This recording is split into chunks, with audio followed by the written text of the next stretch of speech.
వెంటనే వెంకటేష్ గారితో పాటు వరుణ్ తేజ్, దేవిశ్రీ ప్రసాద్, డైరెక్టర్స్ అందరూ కూడా ఇక్కడికి హాజరుగా వచ్చి ఈ విశాఖ ఉత్సవ్కి ప్రత్యేకంగా దీనికి యాడ్ అట్రాక్షన్ గా ఈ ప్రోగ్రామ్ చేసినందుకు దిల్రాజు గారికి వాళ్ళ టీం మెంబర్స్ అందరూ కూడా ప్రత్యేకంగా అభినందనలు ధన్యవాదాలు చేసుకుంటా ఉన్నాం. మరి మీకు తెలుసు, గత కొద్ది సంవత్సరాలుగా ప్రతి సంవత్సరం కూడా క్రమం తప్పకుండా డిసెంబర్ నెలలో చివరి వారంలో ఆదివారం క్లోజింగ్ ఫంక్షన్ వచ్చేటట్టుగా మనం ఈ విశాఖ ఉత్సవ్ ఒక స్టేట్ ఫెస్టివల్ గా చేసుకుంటా ఉన్నాం. ఈ రోజు విశాఖ ఉత్సవం అనేది ఒక బ్రాండ్, వైజాగ్ కి అంతర్జాతీయంగా కూడా గుర్తింపు తీసుకొచ్చిన స్టేట్ ఫంక్షన్ ఇది. మొన్ననే గౌరవ ముఖ్యమంత్రి గారి చేతుల మీదుగా ఈ ప్రోగ్రామ్ మనం స్టార్ట్ చేసుకున్నాం. మరి పక్కనే జాతర వేదిక పేరుతోటి బ్రహ్మాండమైన ఫోక్ పర్ఫార్మెన్స్ జరుగుతూ ఉన్నాయి.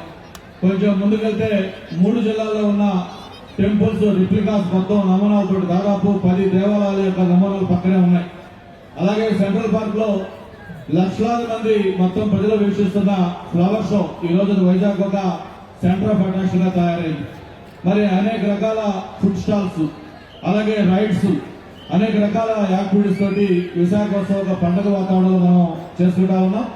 అయితే ఇక్కడ ఇదే సందర్భంగా దిల్రాజు గారు అలాగే మిగతా సినీ ప్రముఖులు అందరూ కూడా వచ్చారు కాబట్టి వాళ్ళందరూ కూడా విశాఖ తరఫున ఒకే అప్పీల్ చేస్తా ఉన్నాం.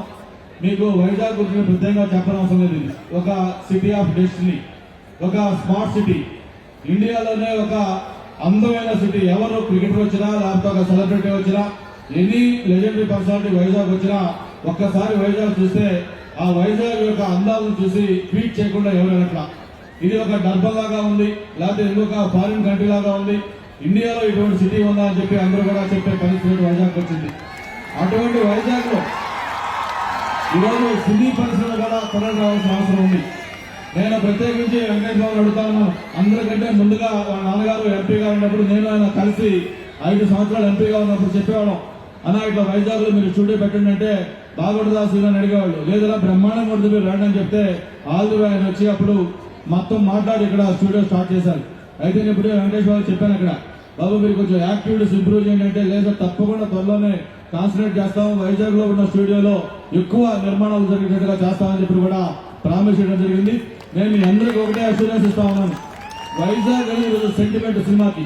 అది ఆడియో ఫంక్షన్ కానీ, ప్రీ రిలీజ్ ఫంక్షన్ కానీ, సినిమా షూటింగ్ కానీ, మీరు ఏదో ఒక ఫంక్షన్ మీరు చేయండి, డెఫినెట్ గా ఆ సినిమా సూపర్ డబుల్ హిట్ అవుతుంది. ఇక్కడ చక్కటి బీచెస్, అలాగే బ్రహ్మాండమైన ఆరక అందాలు, అలాగే ఎర్రమట్టి దెబ్బలు, ఒక పక్క స్టీల్ ప్లాంట్, పోర్ట్ లాంటి ఇండస్ట్రీస్, అలాగే విలేజ్ వాతావరణం అన్ని ఉన్న ఏకైక ప్లేస్ వైజాగ్. అంతేకాదు ప్రత్యేకించి షూటింగ్లకి అనుకూలంగా ఉండే విధంగా ప్రజలు కూడా మీకు బ్రహ్మాండంగా కోఆపరేట్ చేస్తారు. దిల్రాజు గారు ఈరోజు మెగా ప్రొడ్యూసర్. మరి అటువంటి ప్రొడ్యూసర్ ఉంటే డెఫినెట్ గా తను ప్రతి సినిమా కూడా ఎంతో కొంత పార్ట్ ఇక్కడ షూటింగ్ చేస్తానని చెప్పి తను ప్రామిస్ చేయాల్సిన అవసరం ఉంది. అలాగే హీరో వెంకటేష్ బాబు కానీ, వరుణ్ తేజ్ కానీ, మిగతా దేవిశ్రీ ప్రసాద్ కానీ, డైరెక్టర్ అనిల్ కానీ అందరూ కూడా భవిష్యత్తులో మీరు చేయబోయే ప్రాజెక్ట్స్ అన్ని కూడా వైజాగ్ లో ఎంతో కొంత మీరు దాంట్లో ఇన్వాల్వ్ అయ్యేట్టుగా చేయండి.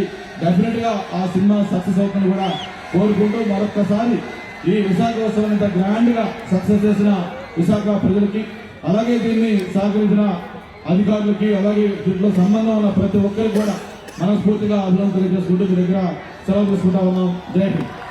మరొకసారి శ్రీనివాసరావు గారికి కృతజ్ఞతలు తెలియజేస్తూ, శశికుమార్ అనే అబ్బాయి తప్పిపోయాడు, వాళ్ళ పేరెంట్స్ ఇక్కడే ఉన్నారు. శశి నువ్వు ఎక్కడున్నా సరే స్టేజ్ దగ్గరకు వచ్చేసాయి.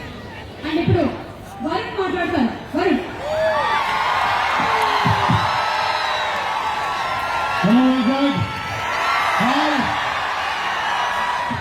చాలా ఆనందం ఉంది ఇక్కడ రావడానికి వచ్చినందుకు.